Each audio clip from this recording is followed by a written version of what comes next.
As students prepare to throw on their backpacks and return to school, the emotional baggage of anxiety and stress often follow at times. Our next guest is uniquely positioned to help lift that burden as she shares insights and practical tips for teens to manage those back-to-school nerves.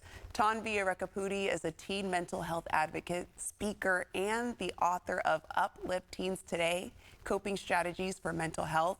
Great to have you back on the show, Tanvi. Yeah, thank you so much for having me here today, Desiree. Happy to be here. Yes. Okay. So Tanvi, back to school, it's happening for a lot of students, including yourself. So what are some common causes of nervousness when returning to school after a break for students? Definitely, yeah. So actually, stats show that 80% of students feel that nervousness upon back to school. And some of the main causes are like the academic pressure and the grades, as well as the social life, which plays a big role in it because a lot of people change over the summer, hanging out with different friends and coming back to this place in school where you have lunch with everyone day to day. It can be really hard to adjust to that as new schools. If you're moving to they're going to middle school and high school, there's so many changes that come with it and that causes nervousness, but there are so many ways to help with that as well. Yes. And with change, it can also be a good thing as well. So why is it important to manage nervousness rather than trying to overcome it completely? Because that sounds like a bigger challenge in itself. Definitely, yeah. So a lot of times, like whenever we feel a negative emotion, it's always shoo it away, it'll go away, don't worry about it. But rather than trying to suppress it, we can try to manage it. Of course, it's close to impossible to overcome these emotions, but as we're able to manage them, meaning that we acknowledge the emotions, we normalize having them. It's okay to feel nervous to come back to school or any other situation, and then we try to think of how can we control it. Using different techniques and breathing techniques, regulation techniques can really help with being able to hold those emotions in your hand into where you can manage them yourself.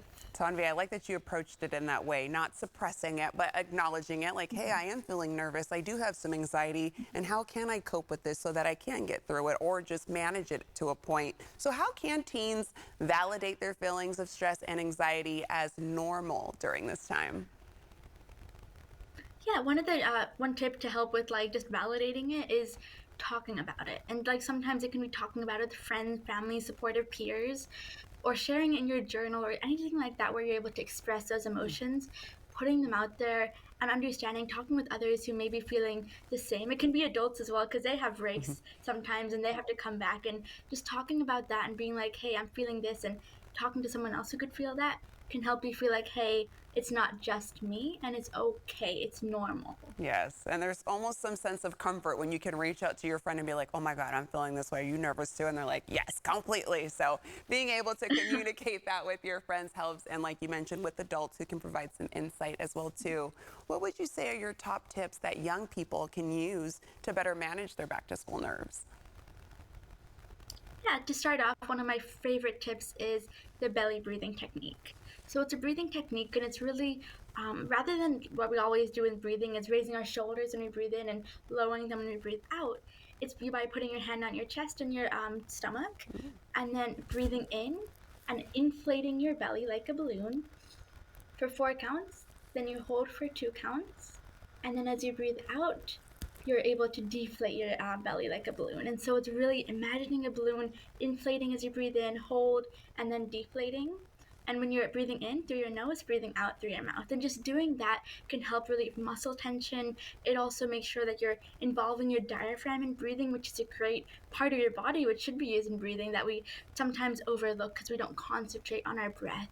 And so that can really help to relieve muscle tension, feel less stressed and overwhelmed, and just regain your control of your emotions. I like that because even just right now, even practicing that short breathing example with you, we do forget about our breathing, but just taking a moment to pause and do it slowly kind of naturally just calms you down. Tanvi, how can prioritizing mental health positively impact a student's school experience?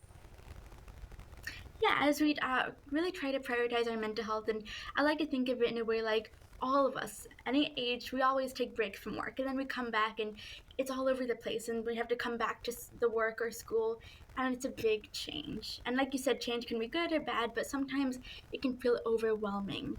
And in that time, taking a moment to be like, hey, I'm gonna do something for my own mental health. I'm gonna prioritize it before trying to like help others or like be the pillar, being able to help yourself as you come into change is so important.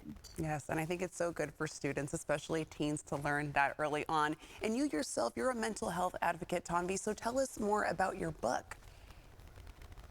Yeah, so my book Uplift Teens Today shares my personal journey going through so many emotions from 9 to 13. Like it can be moving, friendship challenges, back to school stress, and like testing and all of that in one place so anyone reading it, kid, teen, or adult, can feel less alone.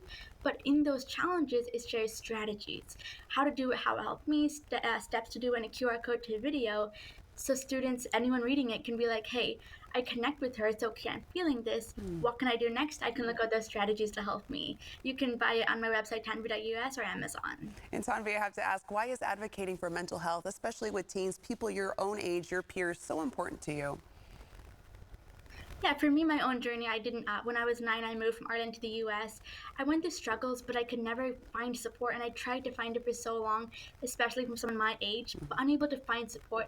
I had to build my support systems, and I wanted to share with my peers to help them. And so I started a club in 6th grade and then decided to write a book. And ever since, I've just really been passionate about giving these strategies and these messages to my peers sooner in their mental health journey so they can feel less alone, less stigmatized, and that it's okay to talk about this and to seek support. So I'm all for that in any way, in any form. I love being able to support my peers. Oh, well, I love seeing it. I'm sure your peers love seeing it. And like you mentioned, it's just important just to start the conversation. So I'm glad that you're helping other teens do that as well. Tanvi, always a pleasure speaking with you. To our viewers, you can learn more by going to tanvi.us.